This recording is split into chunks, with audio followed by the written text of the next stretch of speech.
Well, hello. How are you all? I'm good. Well, I'm decided to do a video of my top 50 movies of all time. And instead of just taking them and making like a list and putting music, I decided to explain every single damn one of them. So, this is going to take more than one video, so I'll put it up in 10-minute installments, I guess. Yeah, so I just decided it would be more fun, I guess, and a bit tedious as well. But let's begin. Number 50 is American Beauty. I've only seen this movie actually once. I have it on DVD, but it's like when you see a movie once and you can remember every single scene from it almost, like when they happen, like you have to think and know that it has a lasting effect on you in some way because it's like so memorable, it just sticks in you. It's not like a bad movie could stick with you forever. Well, it can, but you know, like a good movie sticks with you just as much as a bad movie does, if not more so. Number 49 is David Lean's The Bridge on the River Kwai, which is my second favorite David Lean movie. You'll see what my first favorite is after. Let's just say it's a surprise. It's not Lawrence of Arabia. I'll tell you that. And this movie, I felt that the William Holden scenes were a little flawed, or it would be higher on my list if the William Holden scenes were better than they are, which they're not, obviously. But all the Alec Guinness scenes and when the commander of the army, the commander of the commander of the camp, the Japanese guy. Those scenes are so great and they work so well that it has to be number 49. Number 48, 12 Angry Men. I probably haven't seen this movie in a few months, maybe no, more than a few months, maybe like 10 months, like almost a year. But last time, and that's another one that I really remember, even though it all takes place in one room and there's only 12 people, almost. There's like other little things like you see the courtroom in the beginning, but for mostly there's 12 people arguing for the entire film. That's it. But it's so memorable, all the arguments that they make. It's just, and the way that it unfolds, and it could be boring and tedious, but it's not at all, thanks to the amazing direction of Sidney Lumet. Number 47, The Empire Strikes Back. No, not Star Wars Episode 5, The Empire Strikes Back. I'm talking about The Empire Strikes Back, which is the real title that it was released with when it came out in 1980, and Wikipedia and IMDb both listed as Star Wars Episode 5, The Empire Strikes Back, but obviously on the poster it says Star Wars The Empire Strikes Back, so I don't really understand. I don't know, maybe I don't really understand where they're getting that from. Maybe that is the official title now, or something. But yeah, so The Empire Strikes Back, I think, is the best Star Wars movie out of all of them. It's like one of those middle ones where like nothing like really happens, but I just find it the most interesting. I love the scenes of the city in the sky, and I love the beginning battle with the snow. I love the snow. I like snow. I don't know. So number 46 is Raiders of the Lost Ark. I repeat, not Indiana Jones and the Raiders of the Lost Ark, which is what it says on the DVD. The movie is called The Raiders of the Lost Ark. No, just Raiders of the Lost Ark, not The Raiders of the Lost Ark. Sorry.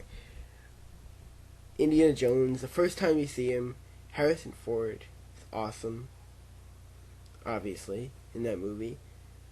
Pretty much everything's awesome about that movie. It's just like one of the most iconic action-adventure movies ever. Number 45, the Coen Brothers' No Country for Old Men, with Josh Brolin, who was for some reason credited third, which I never really understood. It's a fantastic movie. So one of the most intense movies I've ever seen in my life. Really, it's so intense.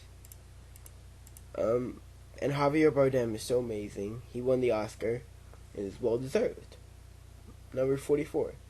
One of the funniest movies ever, in my opinion, Clerks 2, which I think is better than Clerks 1, because I just felt it has more like I like all the characters more, like the new characters that they put in. Like I didn't really care much for like Randall's girlfriend. Like I don't like no the what sorry Randall's girlfriend in the first movie. Like I don't like her like as much as I like Rosario Dawson, who plays his boss. Not really his girlfriend, but his boss. But it's obvious, like you'll see. If you've seen the movie, you know what I'm talking about. And the religious kid, whatever his name is, I like him a lot. And number 43, Quentin Tarantino's Inglourious Basterds from last year, which is, I just like the whole how how much it's like you go to see a World War II movie and you think you know what's gonna happen, and then just Tarantino just gives you a kick in the balls and just changes everything. I just think it's brilliant. Number 42 is Being John Malkovich. Spike Jonze's and Charlie Kaufman's, the writer, Charlie Kaufman's first thing together. They later went on to do Adaptation, which I also think is a very good movie, but it did not make a list. I like surrealistic type things. It's very strange. I like that a lot. And like the end, it just gets totally weird. Like the last maybe 30 minutes is just totally like if you walked in during that 30 minutes, you'd be like, what's going on? You know, but I love it. The whole thing is great. Number 41, Memento. It's just like a new, totally new frontier of making movies, like new frontier of storytelling. Like this, it's never been done, like at least not done as well, or I never really heard of it, something like this being done again. Like unless you count that episode of Seinfeld, but that was 20 minutes, 22 minutes. Yeah, but it's just brilliant how it works out, and the way that the plot could not, if the plot wasn't revealed in that way, the ending would not be as powerful. And it's also very brilliant how they put you in Leonard Shelby's position by putting the film backwards. It's like you're living life the same way he lives it, which is very cool because you didn't know what happened previously. Number 40, Terminator 2, Judgment Day. I think it's much better than the first one. I thought the first one was just like dark and depressing. And there's nothing wrong with dark and depressing, but the second one was just awesome. So it gets that extra boost from its awesomeness and how awesome the action sequences are and everything. 39. Sorry, Back to the Future.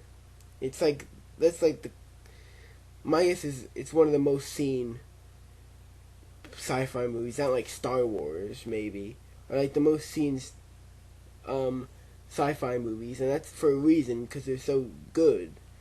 It's just like it doesn't like even feel like a science fiction movie because it's like science fiction is just a way of getting you to where you need to go. It's like not really like there's no like aliens in it or something, but it is still science fiction.